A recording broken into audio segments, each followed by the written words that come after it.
how do we remind each other of our humanity? How do we use that love to tap into what that individuality is that we've each got? And how do we make sure that the other, whichever other that is that we're with, knows that we can put them first, even if we haven't got the capacity to?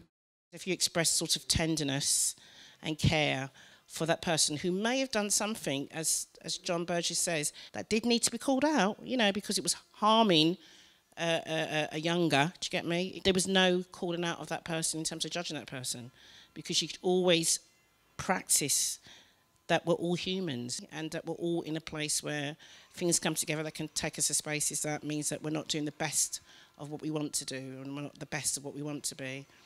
And I remember one of the mums saying that to me. She said, I just wanted to be better than, I just wanted to be the better person I know that I am, but like life got in the way. When it comes to power and love, there's this quote, when the power of love overcomes the love for power, the world will be one step closer to peace. So when you stop looking for the title, when you stop looking for the power, and you focus on what that love is to you as a person, as an individual, then you can be able to translate it to other people. There's one relationship that comes to mind in my working life. It's a young person I've worked with since he was 16, 17, he's now 20, and he phoned me a couple of weeks ago, and so he's applying to university at the moment, and he asked me if I was free the following Monday. And I said, like, what for? Like, what do you want to do? Like, are you still working on your UCAS form? Do you want me to help you with that? And he was like, no, just like, do you want to go and get some food or something? And it really threw me, and because I'd never heard that before, and I just thought, like, wow, like that, and that I guess that for him was taking a relational risk. Now, with hindsight, I sort of feel a bit less blustered, and I think, wow, what a like beautiful moment, and it feels really present, and everything that's been spoken about relationships and love feels really present for me there. But it really threw me, and this idea of relational risk taking and this idea of creating space, I think for me, from the comments that have been shared here, it's made me think about how I can do better in seeing that as like a reciprocal process. Like, relational risk taking is something that exists within relationships rather than a professional who's kind of going out on a limb, you know. If you don't believe that person, if it's as a social worker, you don't believe that person in front of you or sitting across from you is equal to you, there is no way you can practice recognition and respect. I mean, as a system, how often do we create a space like this where we check in and just connect without feeling like their title is holding them back?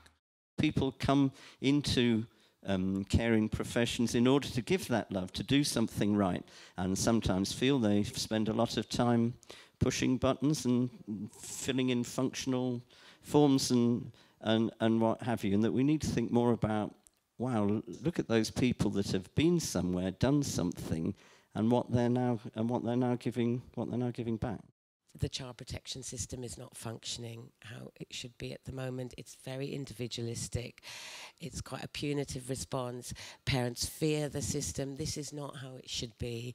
We need to be supporting parents. We need to be thinking about what love is, to act in those. I like the idea of relationships-based practice, not a relationship-based practice, because it's about relationships with family, relationships with community, as well as the relationship with the social worker. For me, I'm here because I believe if a system is listening to the people, is actually trying to provide a service for, it's the only way that it can help improve what's going on. I just come back from Greece, and I heard in Greek as well, it was very traditional for them when the elders came together, or when there was something complex to talk about, something difficult, they would sit in a circle and they would have a piece of tree and something small to reflect, to represent a heart.